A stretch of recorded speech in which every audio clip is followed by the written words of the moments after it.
उसको देखिए, हर बीमारी के लिए अलग अलग दवा मिलता है और कौन सा ऐसा नया दवा है उसको जानिए। नया तकनीक क्या है उसके बारे में जानिए। जो हमारे पशु विज्ञान विश्वविद्यालय से और बिहार कृषि विश्वविद्यालय से और डिपार्टमेंट से कई तरह का स्टॉल्स लगा हुआ है, वहाँ जरूर जावें और वहाँ पर विभिन्न योजनाओं के बारे में जानकारी भी लें और उसका लाभ उठाएं।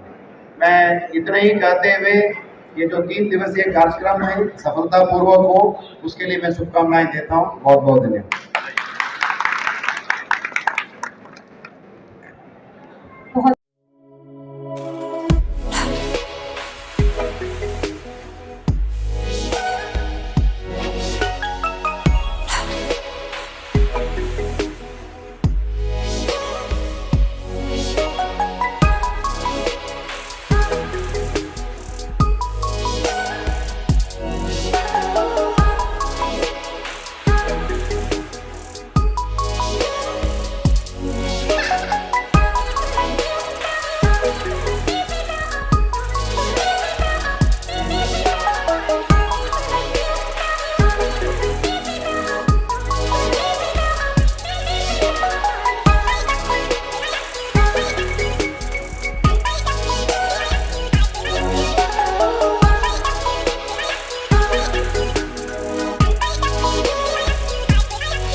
खुशहाल होगा, हमारा राज्य खुशहाल होगा और तब हमारा देश खुशहाल होगा।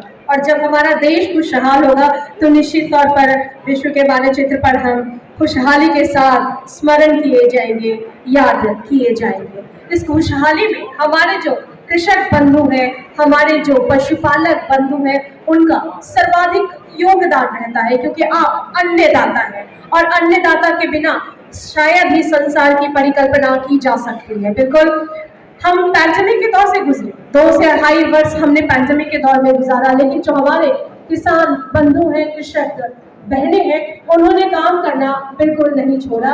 यही तो है हमारी खुशहाली का राज। आज के इस सुअवसर पर पधारे 3 दिवसीय आयोजन में हमारे बीच माननीय मंत्री पशु व मत्स्य संसाधन विभाग बिहार आदरणीय सम्मानित मोहम्मद अफाक आलम जी से हम सम्मानपूर्वक आग्रह करते हैं कि मार्गदर्शन देने की कृपा करें। स्वागत कीजिए तालियों से।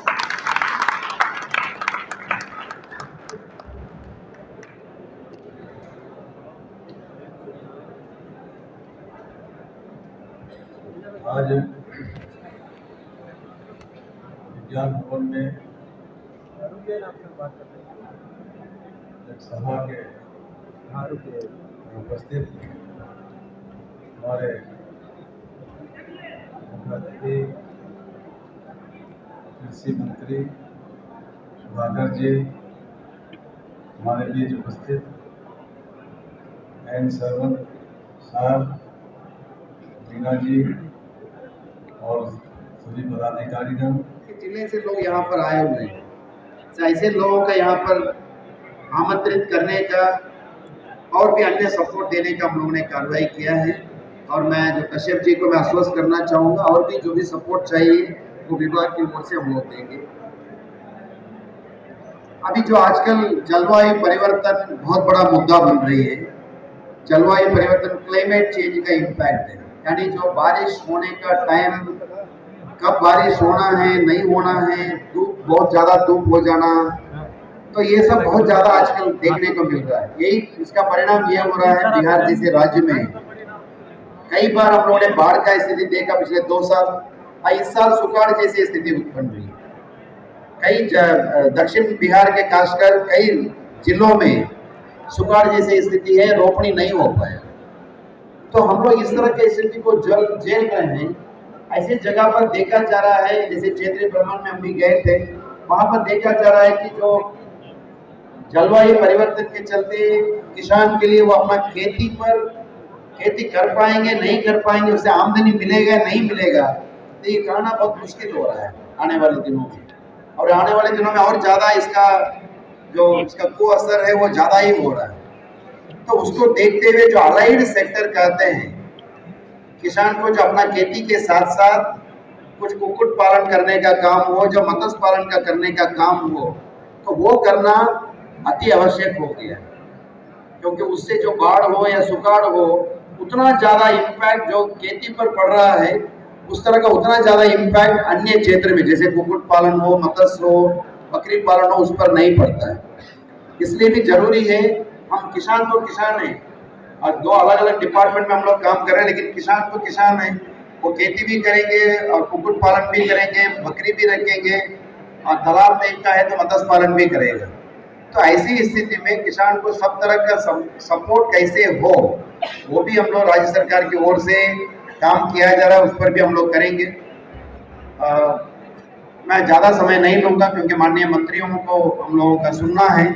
बस हम इतना ही कहना चाहूँगा कि जो ये आज का 3 दिवसीय प्रोग्राम का ऑर्गेनाइजेशन है बहुत ही सराहनीय है और मैं दूर दूर से आए हुए किसान भाइयों और बहनों से मैं अनुरोध करूँगा कि आप लोग जो स्टॉल्स को देखिए, हर बीमारी के लिए अलग अलग दवा मिलता है और कौन सा ऐसा नया दवा है उसका जानिए, नया तकनीक क्या है उसके बारे में जानिए।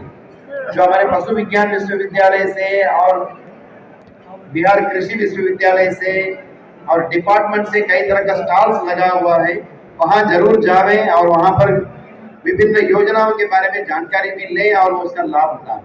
मैं इतना ही कहते हुए ये जो 3 दिवसीय कार्यक्रम है समुचित ऐसा कार्यबल है जिसका सदुपयोग हम लोग सदियों से नहीं कर पाए। अगर हम करते, अगर हम लोग कर लेंगे तो बिहार जो पूरे अर्थव्यवस्था में जो किसानी का जो 25% 24% केवल जो योगदान है अर्थव्यवस्था में, वह समय के साथ जो पूरे देश भर में घट रहा है वो बढ़ाया जा सकता है। हमारे बिहार के भीतर किसान इसलिए नहीं परेशान है कि वो उत्पादन करने की उनकी क्षमता कम है या उनके पास हुनर की कमी है। हम इसलिए परेशान हैं कि हमारे पास एक कॉम्पिटिटिव मार्केट नहीं है और कॉम्पिटिटिव मार्केट जाने के लिए उनको जो पूरे सिस्टम में जो सहयोग चाहिए वो केवल सहयोग सब्सिडी का नहीं है, जो सहयोग प्रशिक्षण का चाहिए और बाजार में उनकी ताकत बढ़े वो बाजार चाहिए। और पूरे बाजार की प्रक्रिया में हमारे किसान सीधे नहीं जुट पा रहे हैं क्योंकि हमारे पास कोई इंफ्रास्ट्रक्चर नहीं।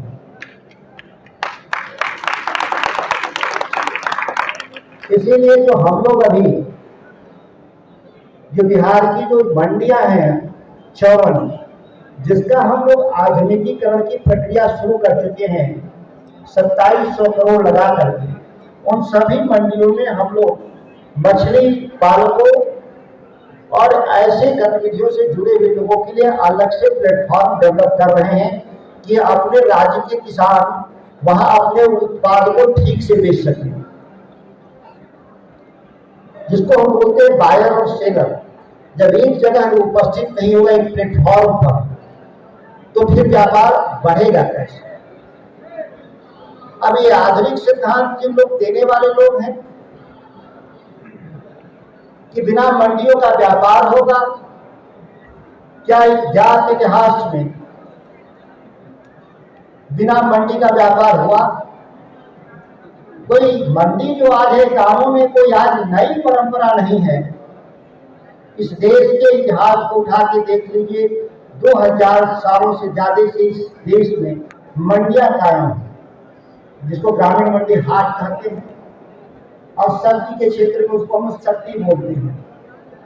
ये शक्तियां क्या थी और आज भी इस दुनिया में इसके सबसे आधुनिक व्यापार की प्रणाली को माना जाता है कमोडिटी में सट्टा, है कि नहीं?